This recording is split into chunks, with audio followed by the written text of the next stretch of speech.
Saya ditelepon oleh Pak Anies Baswedan, dia bilang kan, aku senang dengan Muhaimin. Oh berarti Anda bukan petugas partai dong? Bukan terpaksa. Bukan terpaksa. Iya. Kan persepsi di publik dia terpaksa karena Surya Paloh. Iya. 3 kali menghubungi AHY, kata Anies ke saya dan saya lihat di berita kan dibantah. Itu ya kan? omongan Anies ke abang ya? Ke saya, langsung, ya, ke saya langsung. Jadi tanpa nggak ada. yang lain. Ini informasi Pak Anies langsung ke saya. Dia senang, dia sudah berusaha menjelaskan, tapi udah ditutup komunikasi oleh AHY. Ya. Dalam rentang 3 hari itu? Iya, rentang 3 hari. Karena dia udah mendengar ada isu kesepakatan itu kan. Ini kekanak-kanakan ya kan. Jadi artinya ya tidak benar bahwa itu disebut pengkhianatan. Karena ini ada situasi yang namanya itu kalau di dalam asuransi atau apa namanya itu post mayor. Post mayor, ya. Post mayor ya kan, kedaruratan.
Nah, sepanjang kita sepakat bahwa ini satu koalisi tema perubahan, oke?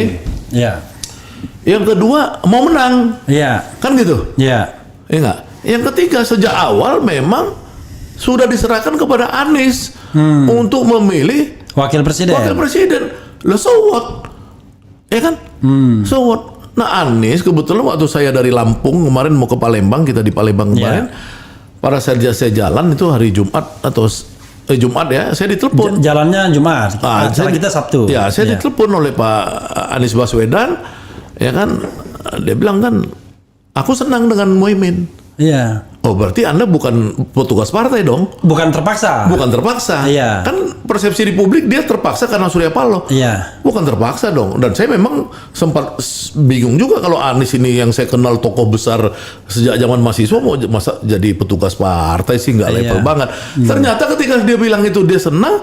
Oh berarti dia bukan petugas partai. Dia itu diminta oleh Surya Paloh. Apakah Pak Anies mensetujui nggak pasangan Anies Muhaimin? Nah Anies bilang setuju, saya senang. Nah, oke. Kemudian dia coba kontak. Saya bisa jawab tuh kalau senang. Kenapa? Dengan Muhaimin pasti soalnya. Oh apa itu? Kan PKB itu 58 kursi. Nasdem 59 kursi. Jadi dua partai ini cukup. Oh iya ya untuk PT 20%-nya. Iya, cukup. Tapi kan maksudnya ini kan konteks kita tadi koalisi kan. Maksudnya gini. Jadi ini kan Anies 3 kali menghubungi AHY, kata Anies ke saya dan saya lihat di berita kan dibantah. Itu ya kan? omongan Anies ke abang ya? Ke saya, ke saya langsung. Jadi tanpa nggak ada. yang lain. Ini informasi Pak Anies langsung ke saya. Dia senang, dia sudah berusaha minta maaf kepada, bukan minta maaf, berusaha menjelaskan, tapi udah ditutup komunikasi oleh AHY. Ya. Dalam rentang 3 hari itu? Iya, rentang 3 hari. Karena dia udah mendengar ada isu kesepakatan itu kan.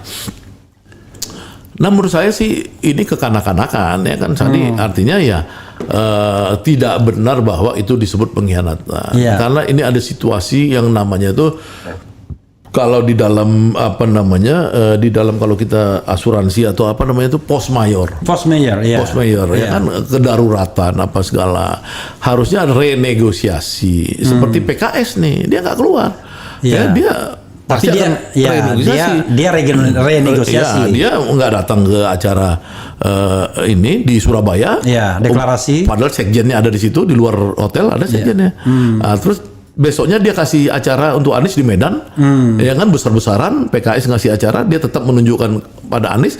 Dari proses tetap memenangkan dia sambil renegosiasi, ya kan karena kan udah sepakat bahwa dicari cawapres yang terbaik, terbaik Caimin. Kenapa kita jadi sakit hati gitu loh? Saya ingin sebuah penegasan. Abang sih tadi sudah sampaikan, tetapi kan kadang-kadang penonton ini pengen penegasan. PKB survei itu bahkan selalu di atas Nasdem dan Demokrat, termasuk PKS. Tapi Caimin itu nggak pernah gede kalau di survei, paling cuma 0,4 sebagai cawapres. AHY selalu di 3 besar ya, AHY, Sandiaga Uno, Erick Thohir sekarang kan 3 orang itu yang Ridwan Kamil 4. PKB mungkin bisa bertahan karena dia ada legasinya ya. Tapi Muhaimin sebagai tokoh kan nggak pernah dia moncer baik di survei pres maupun cawapres. Bahkan cenderung to some extent jadi public enemy bagi orang-orang yang katakanlah bergerak di anti korupsi dan lain sebagainya. Karena tokoh ini dianggap lincah dan lain sebagainya. Nah, apa jawaban Abang? Toh seperti disertasi Marzuki Ali mengatakan kan yang namanya pilpres itu bukan pemilihan partai, tapi pemilihan figur.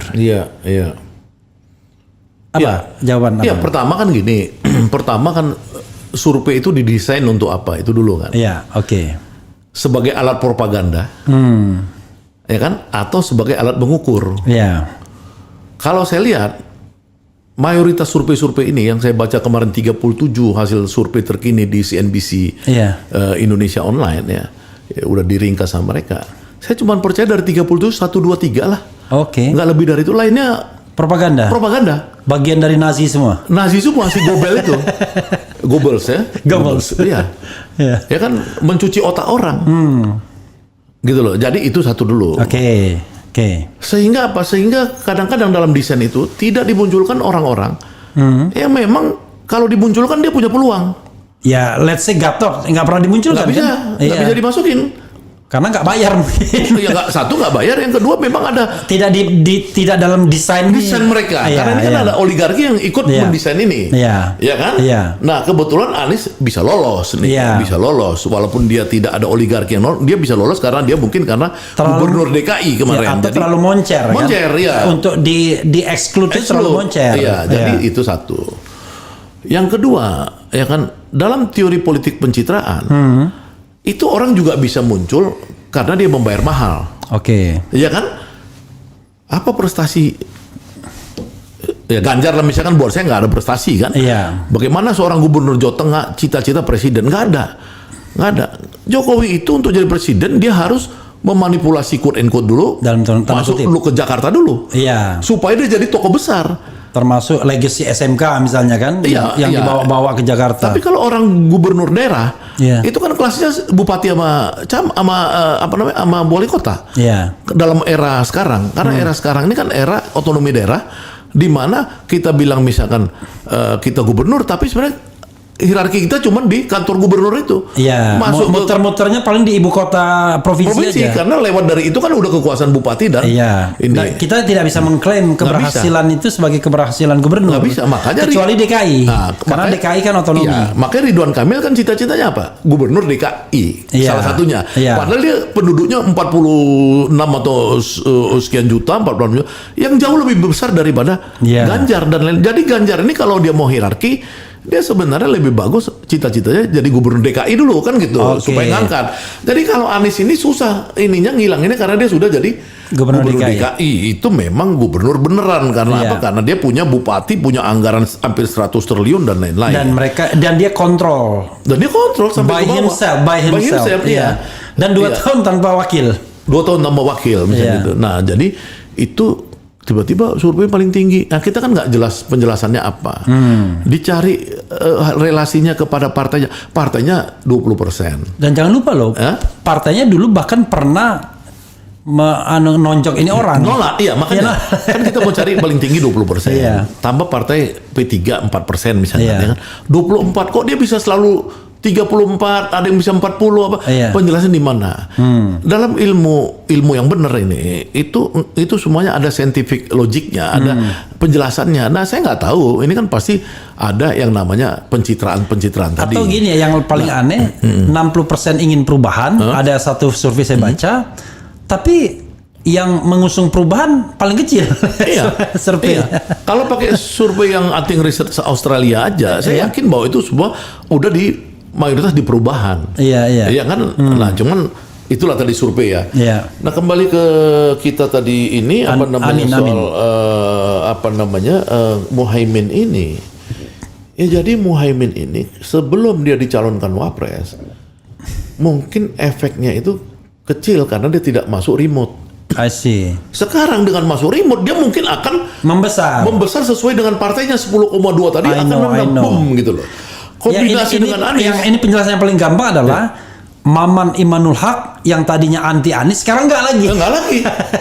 Jadi ini langsung berubah. Ini, nah sebaliknya Syahganda Nainggolan yang tadinya barangkali agak sama Muhaimin agak ngeri sedap, enggak lagi sih. Enggak lagi. Saya nanti panggil Gus Kiai sama Muhaimin nih, saya akan mau ngormatin dia nih. Artinya switch itu mudah banget. Nggak mudah, sebenarnya kan ada penjelasan logik tadi kan. Iya. Kita melihat bahwa memang Muhaimin ini kan ada. Saya membayangkan abang bilang Gatot itu susah gini-gini. Enggak juga, kalau dia masuk dalam spektrum itu cepat juga. Iya, makanya saya bilang tadi. Anies Gatot cepat juga. Nah, asal tadi Gatot nggak punya. Tadi bisa dijebol. Gatot nggak punya partai. Iya, maksudnya mah gini. Iya kan? Gatot di backup oleh PKB. Wah, itu keren. Lain lagi tuh. Iya, itu lain lagi kan. Okay. Nah, itu yang didapatkan oleh Anies kan. Iya, Anies kan di backup oleh Nasdem. Ya sama kan? PKS. Itu ada simbiosis mutualisme awalnya antara Nasdem dengan Anies kan. Iya. Jadi itulah teorinya tadi ya, soal betul pada akhirnya sosok capres itu beda dengan partai ya. Tapi kalau udah begini itu saling dukung gitu loh. Oke.